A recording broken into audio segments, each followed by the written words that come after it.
નમસ્કાર વિદ્યાર્થી મિત્રો, અર્થશાસ્ત્ર વિષયની અંદર ચોથા પ્રકરણની અંદર બેન્કિંગ અને નાણાકીય નીતિ, જેમાં આપણે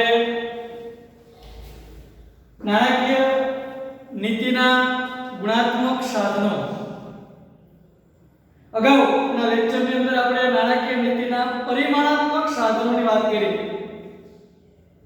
આ લેક્ચરની અંદર આપણે ગુણાત્મક સાધનોની વાત કરવાની છે.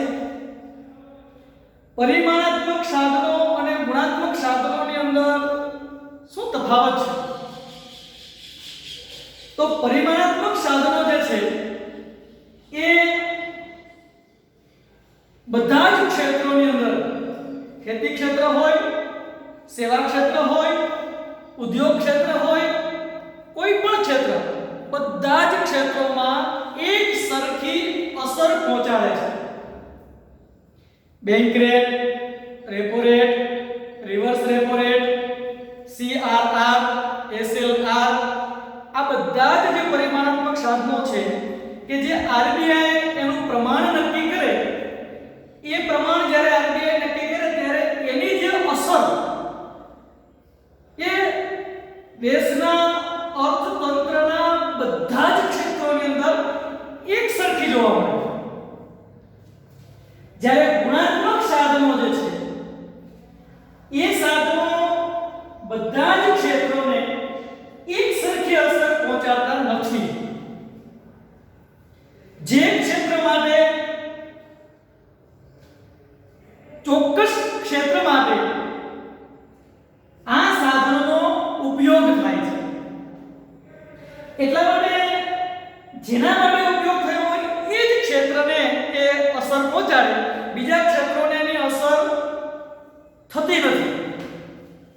એટલે એક સરખી અસર થાય તો પણ ઓછી વધુ, એટલે બધા જ ક્ષેત્રોને એક સરખી અસર થતી નથી. સૌથી પહેલું ગુણાત્મક સાધનની આપણે વાત કરીએ તો સલામતીની જરૂરિયાત. RBI અને એના નિયંત્રણ નીચે વેપારી બેંકો દેશના નાણાકીય વ્યવહારો અને નાણાકીય વ્યવસ્થા એ જાળવવાનું કામ કરે છે. ત્યારે ઘણી બધી સમસ્યા, પ્રશ્નો, મુશ્કેલી આવતી હોય છે. એમાં સલામતી નો પ્રશ્ન, સલામતીની બાબત છે એ ખૂબ મહત્વની છે. ધિરાણ પાછું આવે તેવી ચોકસાઈ. જો બરાબર, વેપારી બેંકોએ લોકોને ધિરાણ કર્યું. હવે આપણને ખબર છે કે લોકોની જે બચતો છે એ વેપારી બેંક થાપણ સ્વરૂપે સ્વીકારે, એના ઉપર લોકોને વ્યાજ આપે, અને એ જે થાપણ છે એ જેને જરૂર છે એવા લોકોને ધિરાણ કરે, અને એ ધિરાણમાંથી વેપારી બેંકો વ્યાજ મેળવે. આ વ્યાજ થાપણદારોને આપવું અને ધિરાણદાર પાસેથી વ્યાજ મેળવવું, આનો જે માર્જિન છે, જે તફાવત છે, એ વેપારી બેંકોને માટે નફો છે. હવે જો કે વેપારી બેંકો થાપણદારો પાસેથી થાપણ લે, રકમ મેળવે, એના ઉપર વ્યાજ આપે અને ધિરાણદારને ઊંચા વ્યાજે ધિરાણ આપે, પણ ધિરાણ જો પાછું ન આવે તો વેપારી બેંકો ખોટમાં જાય. આપણે ઘણી બધી બેંકો ઉઠી જતી હોય એવું સાંભળ્યું હોય. નજીકના ભૂતકાળમાં પણ બેંકો ઉઠી ગયેલાના દાખલાઓ આપણી પાસે છે, અને લાંબા સમય પહેલા પણ બેંકો ઉઠી જવાના દાખલાઓ હતા. તો એની પાછળનું કારણ કે બેંક જે તંદુરસ્ત રીતે ચાલવી જોઈએ એ ન ચાલે, એટલે એ ઉઠી જવાના પ્રશ્નો બનતા. એનું કારણ એ છે કે ધિરાણદારો, એટલે કે જેમણે ધિરાણ લીધું છે એ જો પાછું ના આપે, વ્યાજ એના વ્યાજ છે એમાંથી બેંકનો નફો છે, પણ મૂળ જે મુખ્ય મુદ્દલ છે એ પણ જો પાછી ન આવે તો બેંકનો વ્યવહાર બેંક ખોટમાં જાય, એની તંદુરસ્તી હણાઈ જાય. એટલે ખાસ જરૂરી છે કે આરબીઆઈ દ્વારા બેંકોને સલામતી આપે. તો એ સલામતી માટે આરબીઆઈ શું કરે? ધિરાણ પાછું આવે તેવી ચોકસાઈ વેપારી બેંકોએ રાખવી પડે. એના માટે આરબીઆઈ નિયમ બનાવવો પડે. શું કરે? તો કે ઘરેણાં, થાપણો, કાર, ઘર, જમીન, આ જે મિલકત છે એ મિલકતો જેને ધિરાણ કરે વેપારી બેંકો એની પાસેથી બાહેધરી પેટે લખાવી લેવાની. જે વેપારી બેંકો જેને ધિરાણ આપે એની પાસે જેટલું ધિરાણ આપે એ રકમ પ્રમાણે આ જે મિલકત છે, ઘરેણાં છે, કાર છે, ઘર છે, જમીન છે, એ લખાવી લેવાની બાંહેધરી પેટે. જેથી કરીને ધિરાણ પાછું ન આવે. માનો કે ધિરાણ લઈ ગયા, કોઈ વ્યક્તિ 5 લાખનું ધિરાણ બેંક પાસેથી લઈ ગયો અને એક કાર છે કે એના કાગળિયા બેંકે લઈ લીધા, કારના ડોક્યુમેન્ટ લઈ લીધા અને એ બાંહેધરી પેટે લખાવી લીધી. હવે માનો કે ધિરાણ પાછું એ ન આપે, કોઈ સંજોગો વસાત એની ઈચ્છા ધિરાણ પાછું આપવાની ન હોય અથવા તો ઈચ્છા હોય પણ કોઈ કારણસર ન આપી શકે, તો ઈ ધિરાણ જો પાછું ન આવે તો આ સાધનો આમાંથી કોઈ પણ સાધન જે બાંહેધરી પેટે બેંકે લખાવી લીધું હોય એ જપ્ત કરવાનું અને ઈ સાધનને બજારમાં વેચીને જે ધિરાણની રકમ પેલા વ્યક્તિને આપેલી છે એમાંથી જેટલી રકમ પાછી આવે એટલી મેળવવાની. એટલે આનાથી શું થાય કે આપણું જે વેપારી બેંકો જે ધિરાણ છે એ ધિરાણને સલામતી મળે કે ભાઈ કોઈ વ્યક્તિ ધિરાણ પાછું ન આપે તો વેપારી બેંકો પાસે એ ધિરાણને અનુસાર એની પાસે કોઈ પણ આ મિલકત છે એ બાંહેધરી પેટે હોય તો એમાંથી ધિરાણની રકમ છે એ પાછી મેળવી શકે. એટલે એને જપ્ત કરવાની હોય છે ધિરાણદાર પાસે પણ એને જપ્ત કરવાની. હવે આ જે એક પોલિસી બનાવી છે આરબીઆઈ સલામતી માટે, હવે જે બધા જ ક્ષેત્રોને સરખી ન લાગુ પડે. દાખલા તરીકે ખેતીના વિકાસ માટે ખેડૂતો પાસેથી ઓછી બાંહેધરી લખાવવી, કારણ કે બધા જ ક્ષેત્રો માટે એક સરખું નહીં. ખેડૂતો ધિરાણ લઈ જાય તો ખેતીના વિકાસ માટે ખેડૂતો પાસેથી ઓછી બાંહેધરી લખાવવી. બાંહેધરી બધા પાસેથી લખાવવી પણ ખેડૂતો પાસેથી ઓછી, જેથી કરીને ખેડૂતો વધારે ધિરાણ લે અને ખેતી માટેનો ઉપયોગ કરે તો ખેતીનો વિકાસ થાય. પણ ધંધાદાર કોઈ દુકાન કે કોઈ કારખાનું નાખવું હોય અને એને ધિરાણ આપવું હોય તો એની પાસેથી વધુ બાંહેધરી પેટે લખાવવાનું, ખેડૂતો પાસેથી ઓછું. એટલે ટૂંકમાં સરકાર જે ક્ષેત્રનો વિકાસ કરવા માંગતી હોય એ ક્ષેત્રના ધિરાણ માટે ઓછી બાંહેધરી, બીજા ક્ષેત્રના ધિરાણ માટે વધુ બાંહેધરી. એટલે બધા ક્ષેત્રો માટે એક સરખી બાંહેધરી હોતી નથી. સલામતીની જરૂરિયાત ખરી, સલામતી માટેના આરબીઆઈની ગુણાત્મક સાધન તરીકેનો ઉપયોગ કરે પણ બધા ક્ષેત્રો માટે એક સરખું નહીં. આ થઈ ગુણાત્મક સાધન પહેલું. ગુણાત્મક સાધન તરીકે બીજું માર્જિનની જરૂરિયાત. હવે માર્જિન એટલે શું? આપણે સામાન્ય રીતે જોઈએ તો બાંહેધરી પેટે રાખેલ મિલકતના અમુક ટકા રકમનું ધિરાણ. અહીંયા આપણે જોયું કે ભાઈ ધિરાણની સલામતી માટે જે બાંહેધરી રકમ રાખી છે.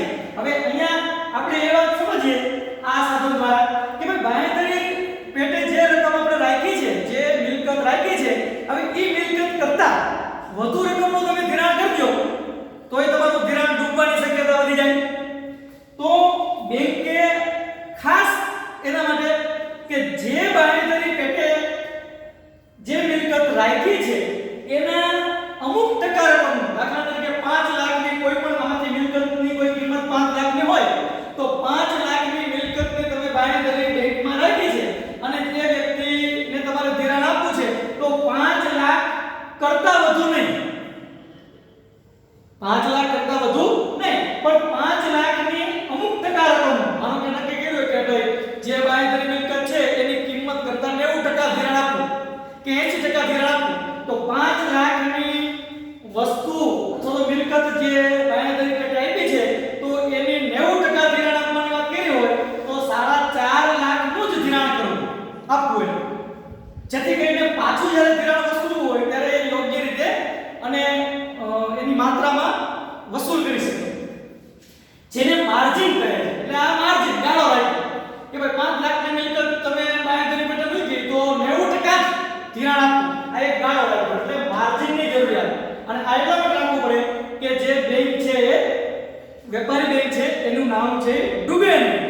ધિરાણ છે એ ડૂબે.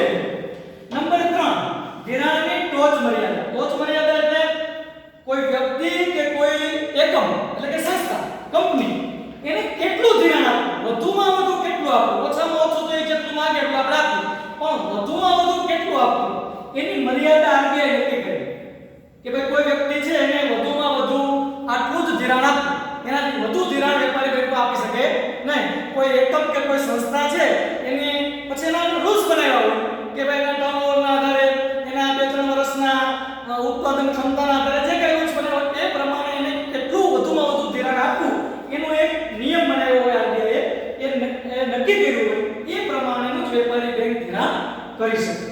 આ થઈ ત્રીજું સાધન. ચોથું સાધન ભેદભાવયુક્ત વ્યાજનો દર. હવે ભેદભાવયુક્ત એટલે શું? તો કે આપણે જેને કીધું ને કે ગુણાત્મક સાધનો છે બધા ક્ષેત્રો માટે એક સરખા નથી. અહીંયા પણ એક વસ્તુ લાગુ પડે કે ભાઈ ભેદભાવ બધા ક્ષેત્રો માટે વેપારી બેંક લોન આપે, ધિરાણ આપે, પણ બધા જ ક્ષેત્રો છે એના માટે વ્યાજનો દર અલગ અલગ એક સરખો નહીં. દાખલા તરીકે ખેડૂતને ખેતી માટે નીચા દરે, જ્યારે ઘર કે કાર માટે ઊંચા દરે. દાખલા તરીકે દેશની સરકાર દેશ ખેડૂત અને ખેતીનો વિકાસ કરવા માંગતી હોય તો એ ખેડૂતોને નીચા દરે ધિરાણ આપે, લોન આપે. અત્યારે આપણને ખબર છે કે ખેડૂતોને જુદા જુદા પ્રકારની લોન મળે છે તો એના વ્યાજના દર છે બીજા કરતા ઓછા, અને ઘણી વખત એવું બને કે સરકાર સમયે સમયે એમાં સબસિડી જાહેર કરે. એટલે ક્યારેક તો એવું બને કે ખેડૂતોને 0% વ્યાજે લોન મળતી હોય. શું કામ? તો કે ભાઈ ખેતીનો વિકાસ થાય અને ખેડૂતોની આર્થિક સ્થિતિને ધ્યાનમાં રાખી અને સરકાર છે આરબીઆઈ પાસે આવી રીતના વ્યાજનો દર ખૂબ નીચો રખાવે અને સમયે સમયે એને સબસિડી સ્વરૂપે મદદ પણ કરે. એટલે ખેડૂતોને નીચા વ્યાજના દરે નાણું મળે. પણ કોઈ વ્યક્તિને ઘર કે કાર ખરીદવી છે, હવે આ તો સુખ સુવિધાના સાધનો થયા, તો એ તો જેની પાસે આવક હોય એ સુખ ભોગવે, ન હોય તો એ પ્રમાણે જીવે. એટલે સરકાર એમાં એટલો બધો લાભ ન આપે. એટલે ઘર કે કાર માટે એ સરકાર લોન આપે, લોકોનું જીવન ધોરણ ઊંચું આવે એ દરેક દેશની સરકાર ઈચ્છતી હોય. એટલે ઘર કે કાર માટે લોન આપે, જરૂર પડે ત્યારે સહાય આપે, લોન સ્વરૂપે ધિરાણ આપે, પણ એનો વ્યાજનો દર ઊંચો રાખે, જેથી કરીને સરકારને જે ખેડૂતો અહીંયા જે ક્ષેત્રનો વિકાસ કરવા માટે નીચા દરે વ્યાજના દરે લોન આપે છે એની ભરપાઈ અહીંયા સુખ સુવિધા મેળવવા વાળા લોકો છે એની પાસેથી મેળવે. એટલે અહીંયા ઊંચો વ્યાજનો દર રાખી અને એને નાણું આપે, ધિરાણ આપે, જેથી કરીને એ ઘર ખરીદી શકે, કાર ખરીદી શકે અને લોકોનું જીવન ધોરણ ઊંચું આવે. પણ એ ઊંચા વ્યાજનો દર એમાં રાખે. એટલે અહીંયા ભેદભાવ છે, એકને ઓછા વ્યાજના દરે, એકને વધુ વ્યાજના દરે લોન આપે છે. એટલે ભેદભાવયુક્ત વ્યાજનો દર. હવે આ મેં તમને કીધું બધા ક્ષેત્રોમાં એક સરખું નહીં. ખેડૂતો માટે ઓછો વ્યાજ, કાર અને ઘર લેવાવાળા માટે વધુ વ્યાજનો દર. તો અહીંયા બધા ક્ષેત્રોને એક સરખી અસર પડતી નથી. જે ક્ષેત્ર માટે જે આરબીઆઈ નિયમ બનાવે, જે દર રાખે એ પ્રમાણેની અસર પડે છે. એટલે અહીંયા નાણાકીય નીતિના ગુણાત્મક સાધનો 4: સલામતીની જરૂરિયાત, માર્જિનની જરૂરિયાત, ધિરાણની ટોચ મર્યાદા અને ભેદભાવયુક્ત વ્યાજનો દર. આ ચારે ચાર ગુણાત્મક સાધનો છે જે બધા ક્ષેત્રોને એક સરખી અસર પહોંચાડતા નથી. જેના માટે જે રીતે નક્કી કરવામાં આવ્યું હોય એ રીતે એની અસર પડે છે.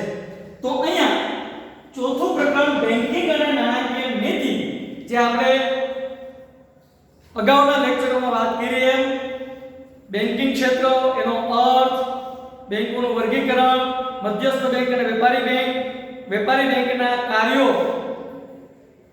મુખ્ય કાર્યો, ગૌણ કાર્યો, મધ્યસ્થ બેંકના કાર્યો, નાણાકીય કાર્યો, બિન નાણાકીય કાર્યો અને નાણાકીય નીતિ એટલે કે મધ્યસ્થ બેંક અને સરકાર દ્વારા જે નાણાંની માંગ અને પુરવઠાનું સંતુલન જાળવવા માટેના પ્રયાસો છે એ નાણાકીય નીતિ જે સાધનો દ્વારા એ અમલ કરે છે એમાં પરિમાણાત્મક સાધનો અને આપણે છેલ્લે જોયું ગુણાત્મક સાધનો. તો અહીંયા ચોથું પ્રકરણ આપણે સમાપ્ત કરીએ છીએ. હવે પછી આગળના લેક્ચરની અંદર નવું પ્રકરણ આપણે શરૂ કરીશું.